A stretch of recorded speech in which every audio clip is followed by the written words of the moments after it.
going on, guys? Ace Approved here, y'all. And today in this video I want to go over the plan. Things have changed. I know I've mentioned on the channel before that I wanted to get a supercharger for this car, and the company that I wanted to go through, well, they don't make the supercharger anymore, which kind of fucking sucks. I reached out to them, Infinitas, and they straight up told me that they don't make it no more. And so I'm like, damn, like I'm kind of in a difficult situation now if I want to get a supercharger, you know? So there are 3 routes that I can go. One is to buy a used supercharger on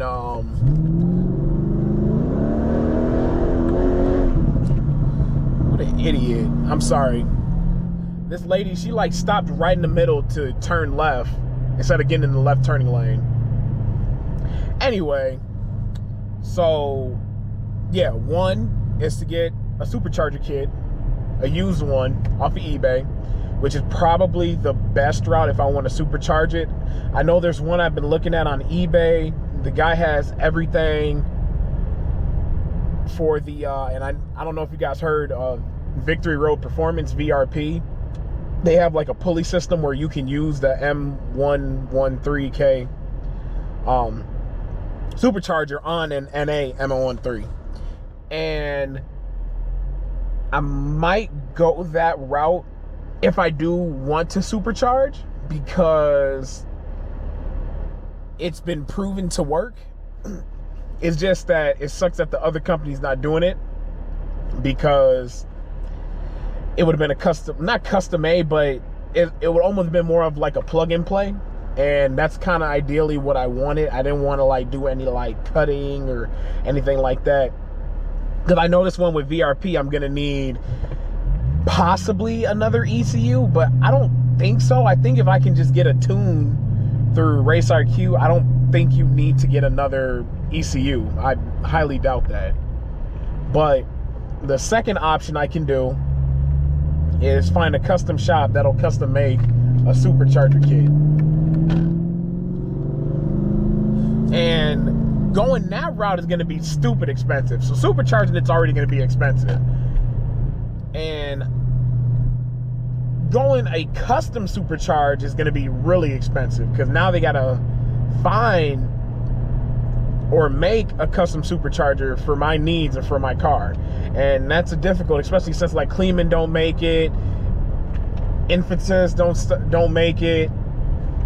You know, it's like you're kind of fucked unless you find a used one, like I said. So like I said, that's another option. But the third option is what I kind of don't want to do, is going to a new car. I'm not saying I'm tapped out. I still have a lot of ideas I want to do to this car that I'm definitely going to make content for. But knowing that, you know, human nature, you're going to want to make more power. That's just naturally how it is. You want to make more power. That's just natural human instinct. Well, at least for the car community, you want to make more power. And this definitely makes decent power. Like I can still, like I said, I can supercharge it. I can still do a TCU tune. Like there's things I can still do, get headers. There's things that I still want to do to this car. But also part of me is also like, is it worth it?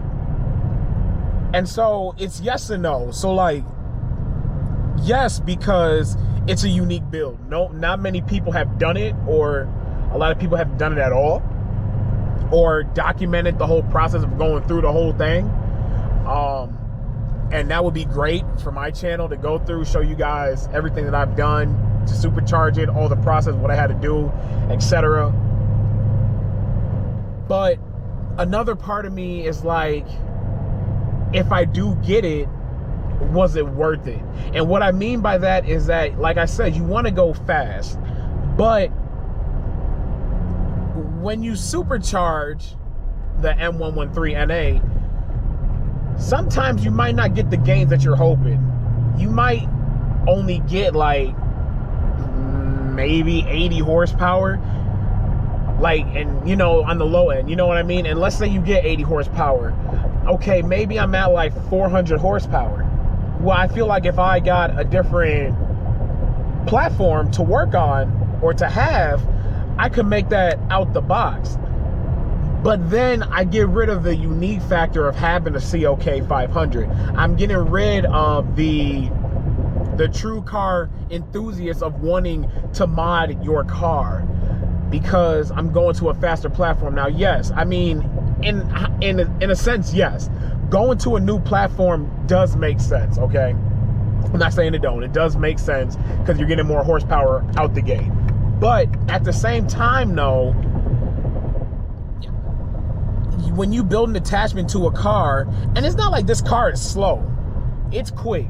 I'm not saying it's fast. I never said it was fast. I always say it's quick. It is quick. For the generation, the year, the miles, the power that it has, it is quick. And the fact that it's a convertible. It is quick for a convertible. I'm not saying it's fast. I'm saying it's quick. And I enjoy it. It sounds amazing. But if I get it to a new platform, I feel like I'm going to be starting over again. You know what I'm saying? Like, do I really want to start over again? Like, the things that I did to this car, you know what I'm saying? Like, do I really want to start over? So that's kind of where I've been at, thinking about what I want to do to this car, and some ideas. And also, I've been looking at some other cars, and I've been doing like insurance numbers and stuff, and the numbers on the insurance don't really make sense. The insurance on this, like, I don't know what it is about CLKs, but they're just so affordable when it comes to insurance. And they're still like luxury performance vehicles, so it's like, even I think it's because like with newer models and all the safety features and all the tech and all the technology in the new cars, I feel as if it's not as expensive because of that. Because yes, it do have, you know, a command module. It does have all these different modules in this car, but not as many as like a E550. You know what I mean? Like something out the gate where I could just get a tune and I'm over 400 horsepower easily. You know what I'm saying? So I also look at it like that. And then for this being a convertible, it's actually not as heavy as I thought, you know? So that's just another thing. Like, it's just things I think about, you know, what I want to do. And it's like, dang, I put new brakes on here. I got new rubber on here. You know what I'm saying? Like, I've maintained this. I got an oil change recently. You know what I mean? Like, I take care of this, you know? And that's why I'm like, damn, like, I'm really going to be starting over from scratch. And I really don't want to do that. You know what I'm saying? But it's also like, from a power standpoint where you want more power, it does make sense. You know what I'm saying? So, but I don't know. We'll see. There was a couple cars I was looking at, but I doubt it. You know, like I want to stay loyal to what I got. You know what I'm saying? I want to be the CLK owner that stayed loyal. You feel me? That's why I don't want to switch up on it. So, but you know, eventually I'm gonna have a better plan on what I want to do. I think, like I said, I'm probably leaning towards supercharging it. But, you know, as of right now, it's like, I just been thinking, this is just brainstorming, you know what I'm saying? This isn't something like written in stone or anything like that. So, but we'll see where we go, you know? And I just came back from Puerto Rico. So, you know, I've been on vacation mode, you know what I mean? I haven't really been thinking about that shit, you know what I'm saying? So, we'll see where it go. But, yeah, man. We'll see where it go. That's all I can say. We will see where it go. But I'm definitely gonna give you guys more content. I'll catch you guys in the next one.